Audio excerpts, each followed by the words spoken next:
Let's talk about Woodward, Oklahoma. It's a place where cherished local stories, the kind everyone knows, are about to go head-to-head with some pretty hard historical facts. We're going to dig into what happens when a whole town's collective memory gets put to the ultimate test.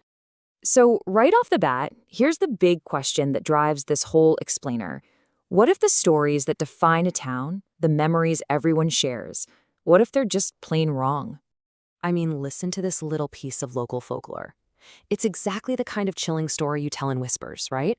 A tale about some phantom who could just slip through locked doors and then, poof, vanish into the night. This legend has seriously haunted the town's imagination for decades. But then, you have this. A simple, really stark fact from the official police reports that just blows a hole right through the most mysterious part of the legend. No forced entry. And that, right there, is the exact conflict we're digging into today. The amazing, dramatic story versus the cold, documented truth. Okay, so let's dive into our first case file. And it is a weird one. We're talking about the bizarre, and let's be honest, pretty terrifying tale of the Phantom Barber. This is a story that feels way more like a campfire ghost story than a true crime event. So according to the legend, this phantom had a very specific method. It was almost ritualistic. He wouldn't steal anything, he wouldn't hurt anyone. All he would do is take a single lock of hair. And it's that strange, super precise detail that makes the whole story so deeply unsettling. And this is where the two sides really become crystal clear. On one hand, you've got the legend of this ghost-like supernatural phantom. And on the other, well, you have this stark reality. A case with absolutely zero physical evidence, no suspects ever named, and the entire thing is built on what people said they saw. You know, this tension between folklore and fact isn't just about mysterious phantoms. Let's look at a second, much more real event, the devastating Woodward tornado of 1947. Even a tragedy as well documented as this one has a memory that's been shaped by decades and decades of whispers. This is the official number, 181. That's how many people lost their lives. It's just a staggering, tragic figure that really speaks to the unbelievable power of that storm. Just for a second, think about the impact of a number like that on a small community. And yet, for so many people in Woodward, even that huge number doesn't quite capture the full scope of what happened. This question, it gets to the heart of it. The idea that the town's own memory holds a different count, a different story of loss.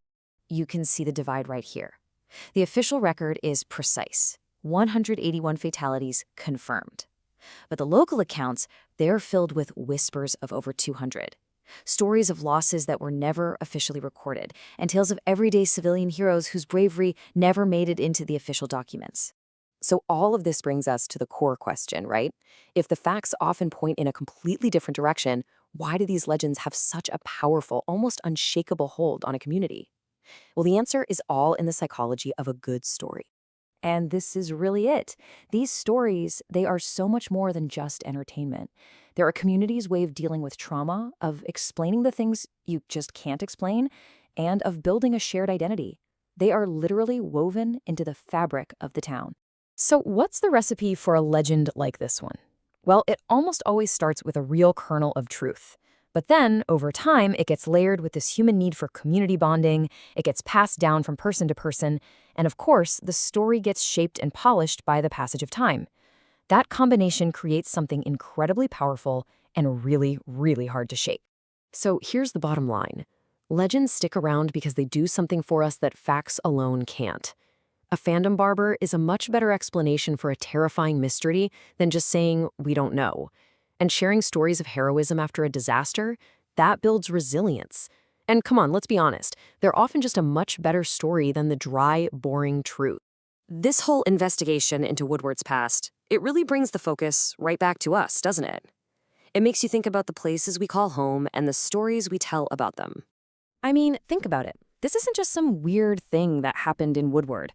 Every single town, every neighborhood has its own version of the Phantom Barber, or its own true story of a local tragedy. These tales are absolutely everywhere, and they're all shaping how we see the places we come from. And that kind of leaves us with one final big question to chew on. What are the stories that define your community? And how do you think they'd stack up against the actual historical record? The answers might really surprise you.